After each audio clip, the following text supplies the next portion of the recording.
안녕하세요. 헬스 건강정보 헬마드입니다. 현대인들은 오랜 공부나 회사 생활 등으로 자세가 나빠지면서 라운드 숄더나 거북목이 어느 정도는 웬만하면 다 있고 골반의 전방경사나 후방경사를 갖고 사는 경우가 많습니다. 오래 고착된 나쁜 자세는 쓰여야 할 근육이 못 쓰이도록 안 쓰여도 되는 근육을 쓰게 만들어서 운동 시에 방해가 됩니다. 예를 들면 오랜 라운드 숄더로 인해 등이 무너지면 어깨가 말리면서 소흉근이 짧아지게 되는데요. 이렇게 되면 스쿼트를 할 때 팔이 뒤로 넘어가지 않고 등 상부가 굽게 됩니다. 마찬가지로 등 운동을 할 때에도 광배근에 자극을 주기 어렵게 됩니다. 등 자극 안 오시는 분들 부분 등에만 집중할 게 아니라 가슴 근육부터 풀어야 한다는 겁니다. 결국 근육은 균형이 핵심인데 타이트한 부분을 먼저 풀어주고 동시에 약해진 반대 근육군을 강화하면 점차 균형이 되찾아지게 됩니다. 오늘은 라운드 숄더의 원인 중 하나인 소흉근 단축을 해결할 수 있는 중요한 동작에 대해 소개드리겠습니다. 2022년 8월 15일 펜실베니아와 메리우드 대학에서 헬스라인에 게재한 최근 연구에 따르면 체스트 플라이는 가슴을 여는 데 도움을 주고 견갑골 수축을 연습시키면서 타이트해진 가슴 근육을 스트레칭하는 데 매우 효과적인 운동이라고 합니다. 소흉근은 대흉근 아래에 위치해 있기 때문에 몸 표면에선 만져지지 않습니다. 늑골과 견갑골을 이어주는 근육인데 모양으로 봤을 때 소흉근이 타이트해지면 늑골 쪽으로 견갑이 당겨지면서 자연스럽게 등이 굽게 되는 거죠. 마사지로 이 소흉근을 풀려면 손가락을 굉장히 깊숙하게 찔러 넣어야 하기 때문에 다른 사람의 도움이 필요합니다. 따라서 마사지를 통한 이완도 좋지만 타이트해진 방향의 반대쪽으로 늘려주는 동작인 체스트 플라이를 해주는 것이 이러한 소흉근의 단축을 해결하는 데 핵심 역할을 할 수 있습니다. 여러분은 덤벨 플라이가 가슴 안쪽을 채워주는 운동으로 알고 계실 겁니다. 다시 말해 일명 가슴 모으기라고 알고 계시겠지만 사실 플라이류는 오히려 가슴의 스트레칭을 유도하기에 더욱 좋은 운동입니다. 다만 제대로 된 자세로 수행하지 못하는 경우에는 가동 범위가 크다 보니 어깨에 무리가 갈 수 있는 게 문제고요. 그리고 정말로 대부분은 잘못된 자세로 하고 있죠. 따라서 소흉근이 잘 늘어날 수 있도록 유도하면서도 어깨에 무리를 주지 않는 자세를 배워두는 게 중요합니다.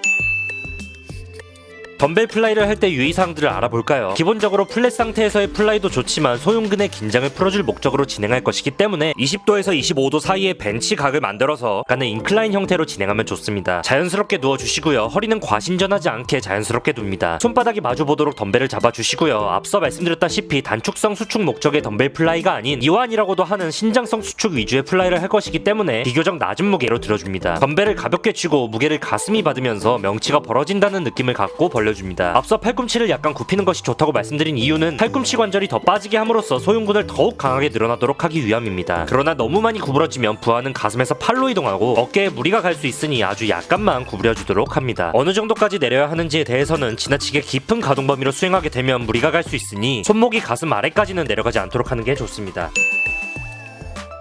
어깨에 통증이 느껴지면 가동 범위가 과하거나 중량이 높다는 신호니 즉시 중단하고 조절해야 하고요. 늘리는 게 포인트니까 느린 템포로 덤벨을 내려주시고요. 비교적 빠르게 올려줍니다. 내려갈 때 3에서 4, 올라갈 때 1에서 2의 템포로 진행해주시면 좋겠습니다. 웨이트 트레이닝은 생각보다 섬세한 운동이기 때문에 생각에 따라 자극받는 부위도 다릅니다. 명치 양쪽이 열린다는 느낌으로 늘려주고 개인차가 있기 때문에 플라이를 몇 회 진행해보면서 가슴이 가장 잘 늘어나는 구간을 찾아봅니다. 어깨가 늘어나는 느낌보다는 가슴 상부 바깥이 늘어나는 느낌을 느끼면서 계속 진행해주는 게 정말 중요하고요. 약 12회에서 최대 20회 가능한 무게로 3에서 4세트 진행해줍니다. 소흉근 스트레칭은 흉추 가동성을 강화해서 광배를 자극하는 등 운동에도 도움이 될 뿐만 아니라 스쿼트를 할 때 상체가 무너지지 않도록 가슴을 열어주는 동작에도 큰 도움이 됩니다. 꾸준히 해주시면 가슴 근육이 이완되면서 조금 더 당당하고 넓은 상체 전면부를 가질 수 있게 되고 견갑 부위도 안정화됨으로써 라운드 숄더와 거상이 완화될 수 있습니다. 세계적인 보디빌더인 아놀드 슈워제네거도 본인의 훌륭한 가슴 발달은 딱 두 가지 벤치프레스와 덤벨 플라이로 만들어진 것 같다고 인터뷰한 적이 있습니다. 아놀드에게 좋았다면 우리에게도 좋지 않을까요? 좋은 제품 하나 소개드리고 마무리하겠습니다. 최근 삼성의 비스포크 큐커라는 제품을 통해 다양한 요리를 아주 빠르고 간편하게 해먹고 있습니다. 그릴, 에어프라이어, 전자레인지, 토스터 등 여러 주방기기를 하나로 합친 4인원 조리기기인데요. 제 불쌍한 자취방 좁은 주방을 깔끔하고 모던하게 만들어주었고요. 상단 그릴에서 3가지 요리를, 하단의 전자레인지에서도 따로 요리를 할 수 있어서 이론상 최대 4가지 요리를 동시에 할 수 있습니다. 그릴에서 스테이크와 채소를 굽고 하단에서 밥과 스프를 데우는 식이죠. 인터페이스도 단순해서 다이얼과 버튼 하나로 모드, 시간, 온도, 출력, 잠금, 시간, 소리, 초기화 등 모든 설정을 할 수가 있습니다. 당연히 스마트띵스 앱으로도 원격 조정을 할 수가 있고요. 앱에서 안내하는 밀키트나 간편식의 경우 바코드가 달려있는데 스캔해서 큐커로 보내면 알아서 요리해줍니다. 정말 편리하죠. 치킨 같은 경우 배달시켜 먹으면 가격도 가격인데 배달비가 3,000원에서 5,000원까지 붙으면서 최근엔 안 먹게 되고 칼로리나 염분도 높아서 먹기가 상당히 망설여지더라고요. 랭킹닷컴 브랜드인 QR치킨은 일반 기성치킨에 비해 칼로리가 최대 30% 낮고요. 양도 1인분이기 때문에 혼자 사는 저 같은 자취인들에겐 딱인 제품입니다. 자, 그럼 요리가 실제로 어떻게 이루어지느냐? 포장지를 뜯어서 냉동 냉동 상태의 치킨을 플레이트에 올려놓고 큐커에 끼워줍니다. 앱에서 제품 바코드를 스캔하고 큐커에 보내면 14분 후 맛있는 치킨이 완성되죠. 냉동이라고는 믿어지지 않는 맛입니다. 다음으로는 삼겹살입니다. 이것도 큐커랑 연동되는 벌집 삼겹살 밀키트 제품인데 야채와 버섯, 오일, 소스 등이 하나에 다 들어있습니다. 마찬가지로 코드를 스캔하면 조리법이 나오고요. 조리 방식을 선택하고 큐커로 보내면 끝입니다. 이 외에도 바코드 연동이 되는 식품이 정말 많으니까요. 요리 귀찮아하시는 분들은 꼭 구매해보시길 추천드립니다. 랭킹닷컴을 포함한 큐커 파트너 식품사에서 24개월 동안 월 39,000원 이상 음식을 구입하시는 분들께는 큐커를 5만원에 드리는 마이 큐커 플랜도 있으니까요. 관심 있으신 분들은 더보기나 고정 댓글을 참조해보시기 바라겠습니다. 오늘 영상 내용 유익하셨다면 구독, 좋아요, 알림 설정 부탁드리고요. 헬마더 구독자 여러분, 오늘도 든든한 하루 되시기 바랍니다.